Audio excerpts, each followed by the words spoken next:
ನಮಸ್ತೆ ಸ್ನೇಹಿತರೆ, ಪೀಪಲ್ ಟಿವಿಗೆ ಸ್ವಾಗತ. ನಾನು ಮುರಳಿ ಮಾಲೂರು. ಸ್ನೇಹಿತರೆ, ಪ್ರಜಾಪ್ರಭುತ್ವದಲ್ಲಿ ಸಂಪ್ರದಾಯಗಳು ಮತ್ತು ಸಂವಿಧಾನದ ನಿಯಮಗಳು ಒಂದಕ್ಕೊಂದು ಪೂರಕವಾಗಿ ಕೆಲಸ ಮಾಡಬೇಕಾಗುತ್ತೆ. ಆಗಲೇ ಅಲ್ವಾ ಒಂದು ಪ್ರಜಾಪ್ರಭುತ್ವಕ್ಕೆ ಒಂದು ರೀತಿ ಕಳೆ ಅನ್ನುವಂಥದ್ದು ಇರೋದು. ಬಟ್ 2026 ಜನವರಿ 21 ಅಂದರೆ ಇವತ್ತಿನ ದಿನ ಕರ್ನಾಟಕದ ವಿಧಾನಸಭೆಯಲ್ಲಿ ನಡೆದಂಥ ಒಂದು ಘಟನೆ ಏನಿದೆ, ನಮ್ಮ ಒಕ್ಕೂಟ ವ್ಯವಸ್ಥೆಯ ಬುಡವನ್ನು ಅಲುಗಾಡಿಸೋ ರೀತಿ ಇತ್ತು. ರಾಜ್ಯದ ಸಂವಿಧಾನಿಕ ಮುಖ್ಯಸ್ಥರಾದಂಥ ರಾಜ್ಯಪಾಲರಿದ್ದಾರೆ, ಜನರಿಂದ ಆಯ್ಕೆಯಾದಂಥ ಸರ್ಕಾರ ಬರೆದುಕೊಟ್ಟಂಥ ಭಾಷಣವನ್ನು ಓದೋದಕ್ಕೆ ನಿರಾಕರಣೆ ಮಾಡಿ ಜಸ್ಟ್ ಓದೋದೇನೆ 2 ನಿಮಿಷದಲ್ಲಿ ಸದನದಿಂದ ಹೊರಗಡೆ ಬಂದರು. ಇದು ಕೇವಲ ಕರ್ನಾಟಕದ ಸಮಸ್ಯೆ ಅಲ್ಲ. ಇವತ್ತಿನ ಭಾರತ ಏನಿದೆ, ಭಾರತದ ಫೆಡರಲ್ ವ್ಯವಸ್ಥೆಯ ಬಿಕ್ಕಟ್ಟು ಅಂತ ನಾವು ಈ ಒಂದು ವಿಚಾರವನ್ನು ನೋಡಬೇಕಾಗತ್ತೆ. ಈ ಒಂದು ವಿಡಿಯೋದಲ್ಲಿ ನಾವು 3 ವಿಷಯಗಳನ್ನು ಅತ್ಯಂತ ಪ್ರಮುಖ ವಿಷಯಗಳನ್ನು ಬಹಳ ಸೂಕ್ಷ್ಮವಾಗಿ ತುಂಬ ಆಳವಾಗಿ ಚರ್ಚೆ ಮಾಡೋಣ. ಮೊದಲನೇದಾಗಿ ರಾಜ್ಯಪಾಲರ ಒಂದು ಸಂಘರ್ಷ. ರಾಜ್ಯಪಾಲರು ಕೇಂದ್ರದ ಒಂದು ಪ್ರತಿನಿಧಿಯಂತೆ ವರ್ತಿಸ್ತಿದ್ದಾರಾ? ಅಸಲಿಗೆ ರಾಜ್ಯದ ಮುಖ್ಯಸ್ಥರನ್ನ ಗವರ್ನರನ್ನು ರಾಜ್ಯದ ಜನರೇ ಆರಿಸುವ ಬದಲಾಗಿ ದೆಹಲಿಯಲ್ಲಿರುವಂಥ ಕೇಂದ್ರ ಸರ್ಕಾರ ಯಾಕೆ ನೇಮಿಸುತ್ತೆ? ಇದರ ಹಿಂದೆ ಅಂಬೇಡ್ಕರ್ ಅವರ ಅಸಲಿ ಉದ್ದೇಶ ಏನಿತ್ತು? ಮತ್ತೆ ಇನ್ನೊಂದು ವಿಚಾರ, ಹೊಸ ಕಾಯ್ದೆಯ ಗಲಾಟೆ. ಕೇಂದ್ರ ಸರ್ಕಾರ ಜಾರಿಗೆ ತಂದಿರುವಂಥ ಹೊಸ Viksit Bharat guarantee for Rozgar and Ajeevika mission ಅನ್ನುವಂಥದ್ದು, ಈ ಒಂದು ಕಾಯ್ದೆಗೂ ಮತ್ತೆ ಹಳೆ ಮನ್ರೇಗಾ ಏನಿತ್ತು, ನರೇಗಾ ಮತ್ತು ಮನ್ರೇಗಾ ಏನಿತ್ತು, ಆ ಒಂದು ಯೋಜನೆಗಳಿಗೂ ಅವೆರಡರ ಮಧ್ಯೆ ಇರುವಂಥ ವ್ಯತ್ಯಾಸ ಏನು? ರಾಜ್ಯ ಸರ್ಕಾರ ಯಾಕೆ ಈ ಒಂದು ಕಾಯ್ದೆಯನ್ನು, ಕೇಂದ್ರ ಸರ್ಕಾರ ಕೊಟ್ಟಿರುವಂಥ ಕಾಯ್ದೆಯನ್ನು ವಿರೋಧ ಮಾಡ್ತಾ ಇದೆ? ಮತ್ತೆ ಇನ್ನೊಂದು 3ನೇ ಪಾಯಿಂಟ್ ತುಂಬ ಇಂಪಾರ್ಟೆಂಟ್, ಸೇನೆಯ ರಹಸ್ಯ. ಇದು ಪ್ರತಿಯೊಬ್ಬ ದಕ್ಷಿಣ ಭಾರತೀಯನಿಗೂ ಕಾಡುವಂಥ ಒಂದು ಪ್ರಶ್ನೆ. ಇದು ನಮ್ಮ ಊರಿನ ಮಿಲಿಟರಿ ಕ್ಯಾಂಪ್ಗಳಲ್ಲಿ ನೋಡಿದ್ರೆ ಅತಿ ಹೆಚ್ಚಾಗಿ ಉತ್ತರ ಭಾರತದಲ್ಲಿ ಇರತಕ್ಕಂಥ ಆ ಭಾಗದ ಸೈನಿಕರೇ ಹೆಚ್ಚಾಗಿ ಕಾಣಿಸ್ತಾರೆ. ಅದೇ ನಮ್ಮ ಮದ್ರಾಸ್ ರೆಜಿಮೆಂಟ್ ಸೈನಿಕರೇನಿದ್ದಾರೆ, ನಮ್ಮ ದಕ್ಷಿಣ ಭಾರತದವರು, ಇವರು ಹಿಮಾಲಯಗಳಲ್ಲಿ ಹೋಗಿ ಅಲ್ಲಿ ಗಡಿಯನ್ನು ಕಾಯ್ತಾ ಇದ್ದಾರೆ. ಯಾಕೆ ಈ ರೀತಿ? ಇದು ನಮ್ಮ ದಕ್ಷಿಣ ಭಾರತವನ್ನು ನಿಯಂತ್ರಣ ಮಾಡುವಂಥ ತಂತ್ರನ ಅಥವಾ ದೇಶ ರಕ್ಷಣೆಯ ಕಾರ್ಯತಂತ್ರನ? ಈ 3 ಟಾಪಿಕ್ಸ್ ಬಗ್ಗೆ ಮಾತನಾಡೋಣ. ರಾಜಕೀಯವನ್ನು ಪಕ್ಕಕ್ಕಿಟ್ಟು ಸಂವಿಧಾನ ಮತ್ತು ಸತ್ಯದ ಆಧಾರದ ಮೇಲೆ ಈ ಒಂದು ವಿಷಯಗಳನ್ನು ವಿಶ್ಲೇಷಣೆ ಮಾಡೋಣ. ಅದಕ್ಕೂ ಮುನ್ನ ನೀವೇನು ಪೀಪಲ್ ಚಾನಲನ್ನು ಸಬ್ಸ್ಕ್ರೈಬ್ ಮಾಡಿಲ್ಲ ಅಂದರೆ ದಯವಿಟ್ಟು ಈಗಲೇ ಸಬ್ಸ್ಕ್ರೈಬ್ ಮಾಡಿ, ಹಾಗೆ ಬೆಲ್ ಐಕಾನ್ ಕ್ಲಿಕ್ ಮಾಡೋದನ್ನು ಮರಿಬೇಡಿ.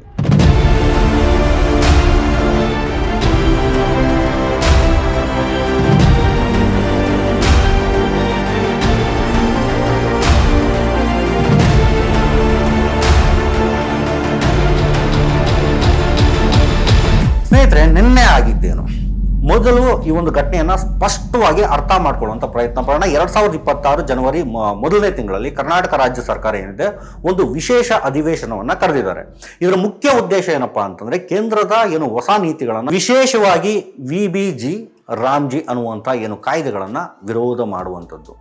ಸಂವಿಧಾನದ 176ನೇ ವಿಧಿಯ ಆರ್ಟಿಕಲ್ 176 ಏನಿದೆ, ಅದರ ಪ್ರಕಾರ ವರ್ಷದ ಮೊದಲ ಅಧಿವೇಶನದಲ್ಲಿ ರಾಜ್ಯಪಾಲರು ಯಾರೇ ಆಗಿರಲಿ ಅವರು, ಆ ರಾಜ್ಯಪಾಲರು ಜಂಟಿ ಸದನವನ್ನು ಉದ್ದೇಶಿಸಿ ಮಾತನಾಡಲೇಬೇಕು ಅಂತ ಸಂವಿಧಾನ ಹೇಳುತ್ತೆ. ರಾಜ್ಯದ ಸಚಿವ ಸಂಪುಟ ಏನಿದೆ, ಅದು ಒಂದು ಭಾಷಣವನ್ನು ಸಿದ್ಧಪಡಿಸಿ ರಾಜ್ಯಪಾಲರಿಗೆ ಕಳಿಸಿತ್ತು. ಬಟ್ ಆ ಒಂದು ಭಾಷಣದ 11 ಪ್ಯಾರಾಗ್ರಾಫ್ಗಳೇನಿದಾವೆ, ಅವು ರಾಜ್ಯಪಾಲರ ಕಣ್ಣನ್ನು ಕುಕ್ಕಿದಾವೆ. ಆ ಪ್ಯಾರಾಗ್ರಾಫ್ಗಳಲ್ಲಿ ಏನಿದೆ ಗೊತ್ತಾ?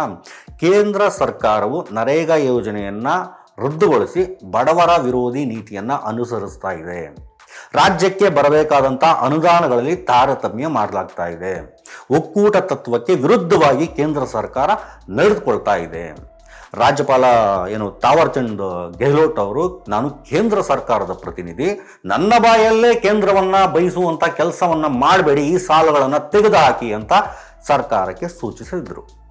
ಬಟ್ ಮುಖ್ಯಮಂತ್ರಿ ಸಿದ್ದರಾಮಯ್ಯವರ ರಾಜ್ಯ ಸರ್ಕಾರ ಏನಿದೆ, ಇದು ರಾಜ್ಯದ ವಾಸ್ತವ ಸ್ಥಿತಿ, ಇದನ್ನು ನೀವು ಓದುವುದು ನಿಮ್ಮ ಸಂವಿಧಾನದ ಕರ್ತವ್ಯ, ನಿಮ್ಮ ಆಜ್ಞೆ, ನಿಮ್ಮ ಜವಾಬ್ದಾರಿ ಅಂತ ಪಟ್ಟು ಹಿಡಿದು ಕೂತಿತ್ತು. ಈ ರಾಜ್ಯಪಾಲರು ಸಂವಿಧಾನಬದ್ಧವಾಗಿ ಕೆಲಸ ಮಾಡಬೇಕು ಅಥವಾ ಕೇಂದ್ರ ಸರ್ಕಾರದ ಹೇಳಿದಂತೆ ಕೇಂದ್ರ ಸರ್ಕಾರಕ್ಕೆ ಪೂರಕವಾಗಿ ಕೆಲಸ ಮಾಡಬೇಕು? ಈ ಒಂದು ಪ್ರಶ್ನೆಯನ್ನು ಕೇಳಬೇಕಾಗುತ್ತಲ್ಲ. ಅಂತಿಮವಾಗಿ ಜನವರಿ 21ರಂದು ಅಂದರೆ ಇವತ್ತಿನ ದಿನ ಸದನಕ್ಕೆ ಬಂದಂತಹ ರಾಜ್ಯಪಾಲರು ಇದ್ದಾರೆ, ಗೆಹ್ಲೋಟ್ ಅವರು ಪೂರ್ಣ ಭಾಷಣವನ್ನು ಓದಲೇ ಇಲ್ಲ. ನನ್ನ ಸರ್ಕಾರ ಅಭಿವೃದ್ಧಿಗೆ ಬದ್ಧವಾಗಿದೆ, ಜೈ ಹಿಂದ್ ಜೈ ಕರ್ನಾಟಕ ಅಂತೇಳಿ ರಾಷ್ಟ್ರಗೀತೆಗೂ ಕಾಯದೆ, ಒಬ್ಬ ರಾಜ್ಯಪಾಲರು ರಾಷ್ಟ್ರಗೀತೆಗೂ ಕಾಯದೆ ಹೊರಗಡೆ ಹೋದರು. ವಿರೋಧ ಪಕ್ಷದವರು ಮತ್ತೆ ಆಡಳಿತ ಪಕ್ಷದವರು ಪರಸ್ಪರ ಘೋಷಣೆಗಳನ್ನ ಅವ್ರಿಗೆ ವಿರುದ್ಧ ಇವ್ರ ವಿರುದ್ಧ ಅಂತ ಕೂತ್ಕೊಂಡ್ರು. ರೆಡಿ ಫಾರ್ ದಿ ಪ್ರಕಾರ ರಾಜ್ಯಪಾಲರು ಓದಿದ್ದು 2 ಸಾಲುಗಳು ಮಾತ್ರ. ಹಾಯ್ ಮತ್ತೆ ಬಾಯ್ ಅಂತ ಹೇಳೋ ರೀತಿ ಬಂದಾ ಪುಟ್ಟ ಗಯಾ ಪುಟ್ಟ. ಇನ್ನು ನಾವು ಮೊದಲೇ ಹೇಳದಂತೆ ಮೊದಲ ಪಾಯಿಂಟ್ ಬಗ್ಗೆ ಈಗ ಚರ್ಚೆಗೆ ತಗೊಳ್ಳೋಣ.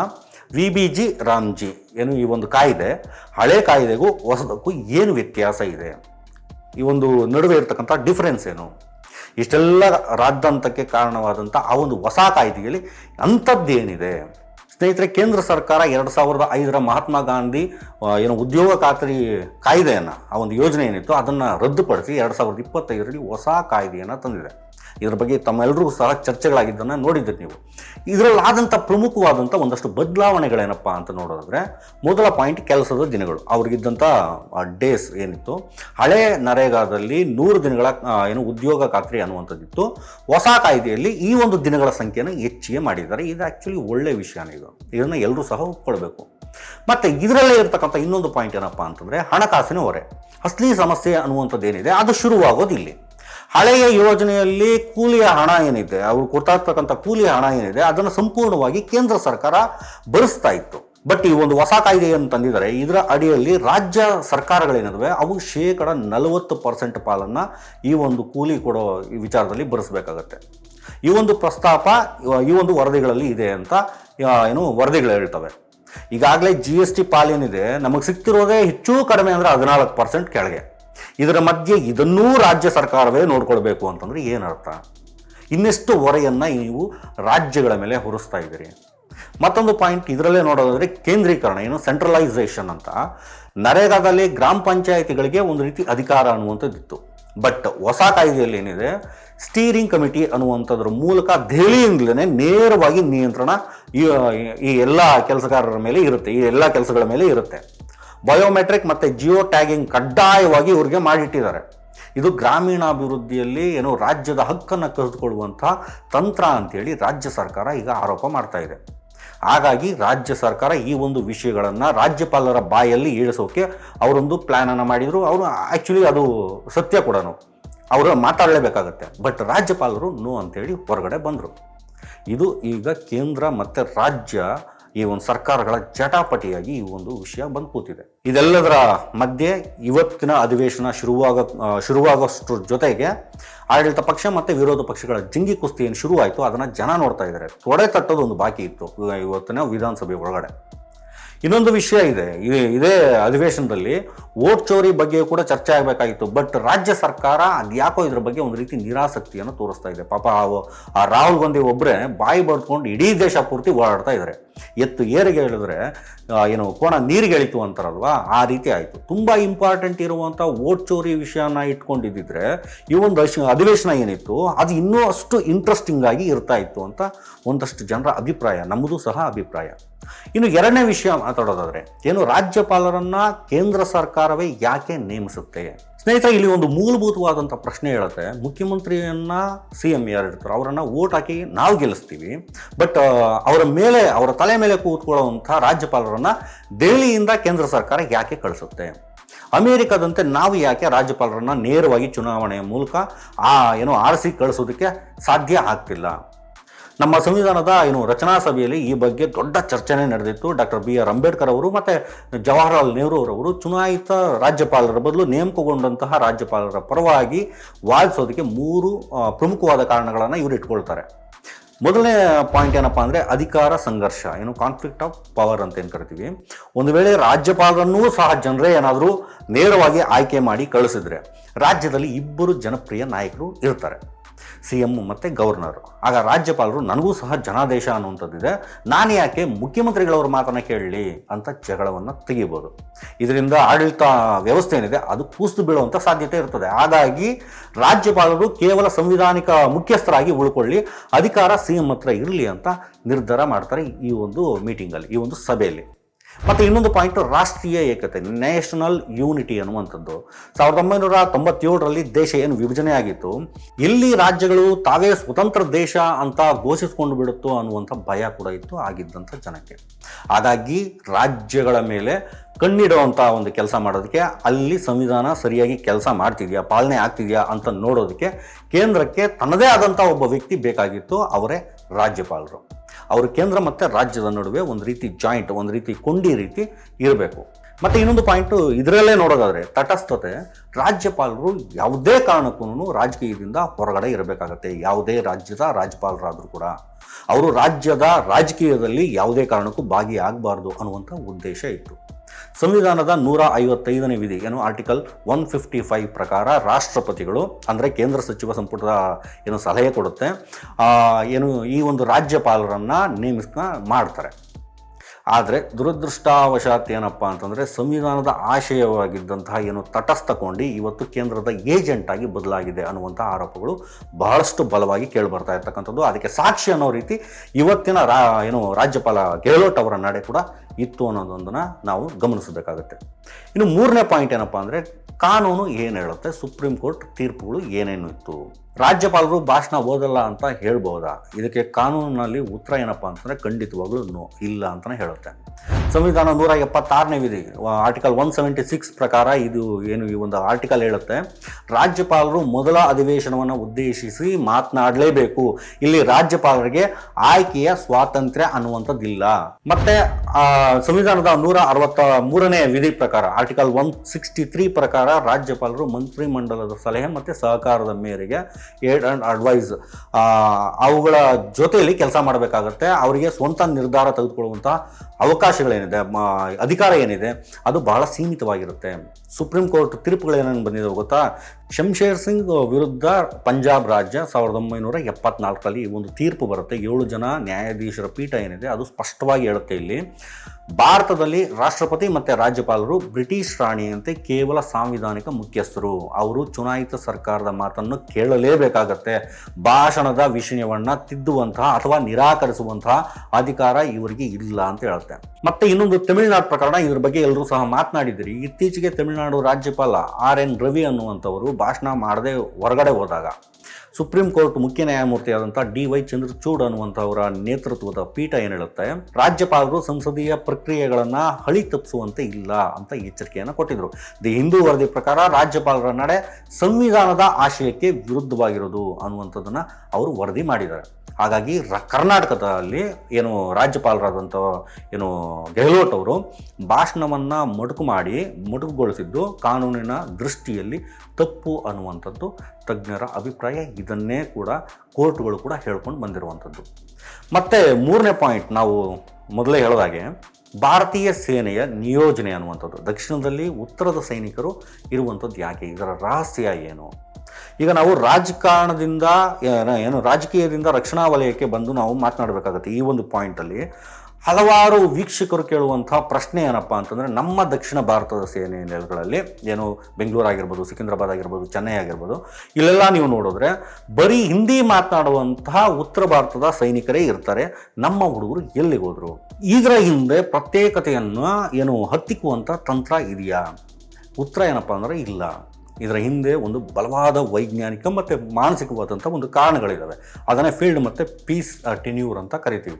ಫೀಲ್ಡ್ ಪೋಸ್ಟಿಂಗ್ ಅಂತಂದರೆ ಭಾರತದ ಬಹುತೇಕ ಶತ್ರು ಗಡಿಗಳು ಪಾಕಿಸ್ತಾನ, ಚೀನಾ ಗಡಿಗಳೇನಿದ್ದಾವೆ ಇವುಗಳಿರುವುದು ಉತ್ತರ ಮತ್ತು ಈಶಾನ್ಯ ಭಾರತದಲ್ಲಿ ಇರ್ತಕ್ಕಂಥದ್ದು.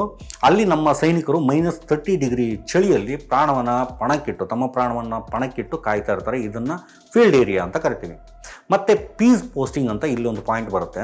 ಇದರಲ್ಲೇನೆ ಇದು ಮತ್ತೊಂದು ಪಾಯಿಂಟು. ಒಬ್ಬ ಸೈನಿಕ ಸತತವಾಗಿ 2 ರಿಂದ 3 ವರ್ಷ ಅಂತಹ ಕಠಿಣವಾದಂಥ ಒಂದಷ್ಟು ಜಾಗಗಳಲ್ಲಿ ಕೆಲಸ ಮಾಡಿದ ನಂತರ ಆತನ ದೈಹಿಕ ಮತ್ತು ಮಾನಸಿಕ ಆರೋಗ್ಯ ಸ್ವಲ್ಪ ಸುಧಾರಿಸಲಿ ಅಂತೇಳಿ ಆತನನ್ನು ಒಂದಷ್ಟು ಶಾಂತಿಯುತವಾದಂಥ ಒಂದಷ್ಟು ಜಾಗಕ್ಕೆ ಆತನನ್ನು ವರ್ಗಾವಣೆ ಮಾಡಲೇಬೇಕಾಗುತ್ತೆ. ದಕ್ಷಿಣ ಭಾರತದಲ್ಲಿ ಯುದ್ಧದ ಭೀತಿ ಅನ್ನುವಂಥದ್ದಿಲ್ಲ. ಇಲ್ಲಿರುವಂಥದ್ದು ಶಾಂತಿಯುತವಾಗಿರ್ತಕ್ಕಂಥ ನೆಲೆಗಳಾಗಿರೋದ್ರಿಂದ ಒಂದಷ್ಟು ಜನ ಅಲ್ಲಿಂದ ಇಲ್ಲಿಗೆ ಬರ್ತಾರೆ. ಹಾಗಾಗಿ ಉತ್ತರದಲ್ಲಿರ್ತಕ್ಕಂಥ ಗಡಿಗಳಲ್ಲಿ ದುಡಿದು ಸುಸ್ತಾದಂತಹ ಸೈನಿಕರು ಏನಿದ್ದಾರೆ ಅವ್ರಿಗೆ ಒಂದಷ್ಟು ರೆಸ್ಟ್ ಕೂಡ ಸಿಗಲಿ ಅನ್ನುವ ಕಾರಣಕ್ಕೆ, ಮತ್ತು ತರಬೇತಿ ಕೂಡ ಸಿಗಲಿ ಅನ್ನೋ ಕಾರಣಕ್ಕೆ ದಕ್ಷಿಣ ಭಾರತದಲ್ಲಿ ಇರ್ತಕ್ಕಂಥ ಬೇಸ್ ಕ್ಯಾಂಪ್ಗಳಂತ ಕರಿತೀವಿ ಅಲ್ಲಿಗೆ ಬರ್ತಾರೋದು. ಇದೇ ಟೈಮಲ್ಲಿ ದಕ್ಷಿಣದವರಾದಂಥ ಮದ್ರಾಸ್ ರೆಜಿಮೆಂಟ್ ಸೈನಿಕರು ಏನಿದ್ದಾರೆ ಅವ್ರು ಎಲ್ಲಿರ್ತಾರೆ ಗೊತ್ತಾ? ಅವರು ಸಿಯಾಚಿನ್ ಅಥವಾ ಗ್ಲೆಸಿನರ್ ಮತ್ತು ಕಾರ್ಗಿಲ್ ಬೆಟ್ಟಗಳಲ್ಲಿ ದೇಶ ಕಾಯ್ತಾ ಅಲ್ಲಿ ಇರ್ತಾರೆ. ನೀವು ಆ ಕಡೆ ಎಲ್ಲಾದರೂ ಟ್ರಿಪ್ ಹೋದಾಗ ನೀವು ಅಲ್ಲಿ ನೋಡ್ಬೋದು ನಮ್ಮ ದಕ್ಷಿಣ ಭಾರತದ ಜನರನ್ನ. ಮದ್ರಾಸ್ ರೆಜಿಮೆಂಟ್ನ ಇತಿಹಾಸ ನೋಡಿದ್ರೆ ಅವರು ಜಗತ್ತಿನ ಅತ್ಯಂತ ಕಠಿಣವಾದಂತಹ ಯುದ್ಧ ಭೂಮಿಗಳಲ್ಲಿ ಹೋರಾಡಿ ಬಂದವರು ಅಂತ ಗೊತ್ತಾಗುತ್ತೆ. ಮತ್ತು ರಾಷ್ಟ್ರೀಯ ಭಾವೈಕ್ಯತೆ, ಇದರಲ್ಲಿ ನಮ್ಮ ಮೂರನೇ ಪಾಯಿಂಟಲ್ಲಿ ಇದು ಮತ್ತೊಂದು ಪಾಯಿಂಟ್. ಇದು ತುಂಬ ಇಂಪಾರ್ಟೆಂಟ್ ವಿಷಯ ಅಂತ ಹೇಳ್ಬೋದು. ಇದೊಂದು ಮುಖ್ಯವಾಗಿ ಕಾರಣ ಏನಪ್ಪ ಅಂತಂದರೆ, ನಮ್ಮ ಸೇನೆಯಲ್ಲಿ ಮಿಶ್ರ ಬೆಟಾಲಿಯನ್, ಮಿಕ್ಸ್ಡ್ ಕ್ಲಾಸಸ್ ಅಂತ ಏನು ಕರಿತೀವಿ, ಅವುಗಳ ಪದ್ಧತಿ ಅನ್ನುವಂಥದ್ದು ಹೆಚ್ಚಾಗ್ತಾ ಇದೆ. ಅಂದರೆ ಒಂದು ಬೆಟಾಲಿಯನ್ನಲ್ಲಿ ಕನ್ನಡಿಗ, ಪಂಜಾಬಿ ಅಥವಾ ತಮಿಳಿಗ ಅಥವಾ ಬಿಹಾರಿ ಎಲ್ಲರೂ ಸಹ ಒಟ್ಟಿಗೆ ಇರ್ತಾರೆ. ಇದು ಸೈನಿಕರಲ್ಲಿ ನಾನು ಭಾರತೀಯ ಅನ್ನುವಂಥ ಒಂದು ಭಾವನೆ ಕೂಡ ಆತನಲ್ಲಿ ಮೂಡುತ್ತೆ. ಮತ್ತು ಆಂತರಿಕ ಗಲಭೆಗಳಂತ ಏನಾದರೂ ಆದಾಗ, ಉದಾಹರಣೆ ಕಾವೇರಿ ಗಲಾಟೆಗಳಾಗಿರ್ಬೋದು, ಜಾತಿ ಗಲಾಟೆಗಳಾಗಿರ್ಬೋದು, ಅಂಥವೇನಾದರೂ ಆದಾಗ ಏನು ಸ್ಥಳೀಯ ಸೈನಿಕರನ್ನು ಬಳಸುವಂಥ ಬದಲಾಗಿ ಹೊರಗಡೆಯಿಂದ ಬರ್ತಕ್ಕಂಥ ಸೈನಿಕರೇನಿದ್ದಾರೆ ಅವರನ್ನು ಬಳಸುವಂಥದ್ದು ಸುರಕ್ಷಿತ. ಇದನ್ನೇ ಇನ್ಸ್ಟಿಟ್ಯೂಟ್ ಆಫ್ ನ್ಯಾಷನಲ್ ಇಂಟಿಗ್ರೇಷನ್ ಅನ್ನುವಂಥದ್ದು ಕಲಿಸುತ್ತೆ. ಹಾಗಾಗಿನೇ ಉತ್ತರದ ಜನ ಏನಿದ್ದಾರೆ ಆ ಜನ ಇಲ್ಲಿರ್ತಕ್ಕಂಥದ್ದು, ನಮ್ಮವರು ಅಲ್ಲಿರ್ತಕ್ಕಂಥದ್ದು. ಇದು ದೇಶವನ್ನು ಒಂದಾಗಿ ಬೆಸೆಯುವಂಥ ಒಂದು ರೀತಿ ರಕ್ತ ಪರಿಚಲನೆ ಅಂತ ಕರಿತೀವಲ್ಲ, ಆ ರೀತಿ ಇದ್ದಂತೆ ಇರುತ್ತೆ. ಅದೇ ರೀತಿ ಅಂಡಮಾನ್ ಮತ್ತು ನಿಕೋಬಾರ್ ಅಥವಾ ಲಕ್ಷದ್ವೀಪಗಳೇನಿದ್ದಾವೆ, ಯಾಕೆ ಅಲ್ಲಿ ಆ ಒಂದು ದ್ವೀಪಗಳನ್ನು ರಾಜ್ಯಗಳನ್ನಾಗಿ ಮಾಡಲಿಲ್ಲ ಗೊತ್ತಾ? ಅಂಡಮಾನ್ ದ್ವೀಪಗಳು ಮತ್ತು ಮಲಾಕಾ ಜಲಸಂಧಿಯ ಹತ್ತಿರ ಇರುವಂಥ ಜಾಗ ಅದು. ಚೀನಾದ ನೌಕಾಪಡೆಯನ್ನು ತಡೆಯೋದಕ್ಕೆ ಇದು ಭಾರತದ ಮುಳುಗಲಾರದಂಥ ಒಂದು ವಿಮಾನ ನೌಕೆ ಇದ್ದಂತೆ ಇದು ವರ್ಕ್ ಮಾಡುತ್ತೆ. ಇಂತಹ ಒಂದು ಆಯಕಟ್ಟಿನ ಜಾಗದಲ್ಲಿ ಜಾಗಗಳೇನಿದ್ದಾವೆ ನೇರವಾಗಿ ಕೇಂದ್ರದ ಒಂದು ರಕ್ಷಣಾ ಇಲಾಖೆಯ ಹಿಡಿತದಲ್ಲಿ ಇರಬೇಕಾಗತ್ತೆ. ರಾಜಕಾರಣದ ಗೋಜಲುಗಳು ಏನಿದ್ದಾವೆ ಅವು ಯಾವು ಸಹ ಆ ಒಂದು ಪ್ರದೇಶಗಳಲ್ಲಿ ಇರಬಾರ್ದು. ಇನ್ನು ಪುದುಚೇರಿಯ ವಿಷಯಕ್ಕೆ ಬಂದರೆ, ಅದು ಫ್ರೆಂಚ್ ಸಂಸ್ಕೃತಿಯನ್ನು ಉಳಿಸ್ಕೊಳ್ಳೋದಕ್ಕೆ ಮತ್ತು ಆರ್ಥಿಕವಾಗಿ ಸ್ವಾವಲಂಬಿ ಅಲ್ಲದಂತಹ ಕಾರಣ ಕೇಂದ್ರಾಡಳಿತ ಪ್ರದೇಶವಾಗಿ ಇವತ್ತಿಗೂ ಸಹ ಅಲ್ಲಿ ಉಳ್ಕೊಂಡಿರ್ತಕ್ಕಂಥದ್ದು. ಸ್ನೇಹಿತರೆ, ಭಾರತದ ಸಂವಿಧಾನ ಒಂದು ಅದ್ಭುತವಾದ ರಚನೆ. ಇದನ್ನು ಎಲ್ಲರೂ ಸಹ ಒಪ್ಕೊಂಡಿದ್ದಾರೆ, ಇಡೀ ಪ್ರಪಂಚನೇ ಒಪ್ಕೊಂಡಿದೆ. ಅದು ಕೇಂದ್ರಕ್ಕೆ ಒಂದು ರೀತಿ ಶಕ್ತಿಯನ್ನು ಕೂಡ ಕೊಟ್ಟಿದೆ ದೇಶದ ರಕ್ಷಣೆ ವಿಚಾರದಲ್ಲಿ. ಮತ್ತು ರಾಜ್ಯಗಳಿಗೂ ಸಹ ಸ್ವಾತಂತ್ರ್ಯವನ್ನು ಕೊಟ್ಟಿದೆ ಜನರ ಅಭಿವೃದ್ಧಿ ವಿಚಾರದಲ್ಲಿ. ರಾಜ್ಯಪಾಲರು ಕೇಂದ್ರದ ಏಜೆಂಟ್ ಆಗದೆ ಸಂವಿಧಾನದ ರಕ್ಷಕರಾಗಿ ಅವರು ಕೆಲಸ ಮಾಡಬೇಕಾಗತ್ತೆ. ಸೇನೆ ನಿಯೋಜನೆ ಮಾಡಿದಂತಹ ಕೆಲಸಗಳನ್ನು, ಅವು ಮಾಡುವಂಥ ಕೆಲಸಗಳನ್ನು ನಾವು ಅನುಮಾನದಿಂದ ನೋಡದೇನೆ ಅದು ರಾಷ್ಟ್ರದ ಏಕತೆಯ ಸಂಕೇತ ಅಂತ ನಾವು ಭಾವಿಸಬೇಕಾಗತ್ತೆ. ನಮ್ಮ ಹಿರಿಯರು ಕಟ್ಟಿಟ್ಟಂಥ ಈ ಒಂದು ಒಕ್ಕೂಟ ವ್ಯವಸ್ಥೆಯನ್ನು ಉಳಿಸ್ಕೊಳ್ಳುವಂತಹ ಜವಾಬ್ದಾರಿ ನಮ್ಮೆಲ್ಲರ ಮೇಲೂ ಸಹ ಇದೆ. ನಾವು ಇದನ್ನು ಖಂಡಿತವಾಗಿ ಉಳಿಸ್ಕೊಳ್ಬೇಕಾಗತ್ತೆ. ಈ ಒಂದು ವಿಡಿಯೋ ನಿಮಗೆ ಇಷ್ಟ ಆಗಿದೆ, ದಯವಿಟ್ಟು ಲೈಕ್ ಮಾಡಿ, ಶೇರ್ ಮಾಡಿ. ಹಾಗೆ ಮುಂದಿನ ವಿಡಿಯೋದಲ್ಲಿ ಸಿಗೋಣ. ನಮ್ಮ ಚಾನಲನ್ನು ಸಬ್ಸ್ಕ್ರೈಬ್ ಮಾಡೋದು ಖಂಡಿತವಾಗ್ಲೂ ಮರಿಬೇಡಿ ಅಂತ ಹೇಳ್ತಾ ಎಲ್ರಿಗೂ ಬಾಯ್.